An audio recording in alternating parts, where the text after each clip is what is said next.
محمد شوقي متجوز وربنا يسترها، بعد الجواز الاصعب طبعا، عندك تمرين العيال، البنات، العيش، انت جاي يذاكر العيال في ايه يا محمد؟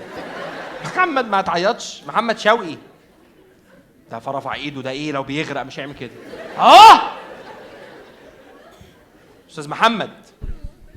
يا برنس. يا عم الدنيا. مسا يا عم مسا حضرتك متجوز بقالك قد ايه؟ 10 سنين.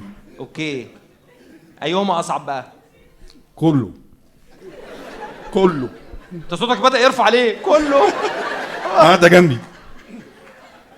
طب لا قول لي، يعني انا بسألك السؤال ده عشان تفيدني، انت راجل خبره بقالك 10 سنين. ايه اصعب حاجه في الجواز طيب؟ لا هو ما بعد الجواز بقى الحاجات اللي بتطلع لك خوازيق بقى من كل ناحيه. انت صوتك حنين جدا على كلمه خوازيق.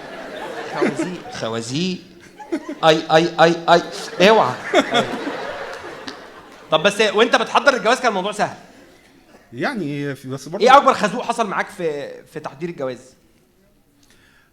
مثلا أيوة، سافرنا دمياط عشان ننقي العفش والحاجه والكلام ده كله. يوم كامل. قرب المايك من بقك بس. يوم كامل ما جبناش حاجه واحده. اوكي، نزلتوا يوم ما جبتوش حاجه خالص، جبنا مشبك وراجعين. وطبعا بدايه خالص كنا في شقه ايجار زي ما انت عايز تعمل يعني. مش عايز، انا هعمل. بس فبعد كده بقى عايز تنقل شقه ملك، فبرضه شويه حاجات تانية، مصاريف تانية. شغلوا له تراك حزين. ايوه. بس تضغطش عليا اكتر من كده لو سمحت. لا انا عايزك تحكي ما تخافش. طب ايه اكبر خازوق حصل معاك بعد الجواز؟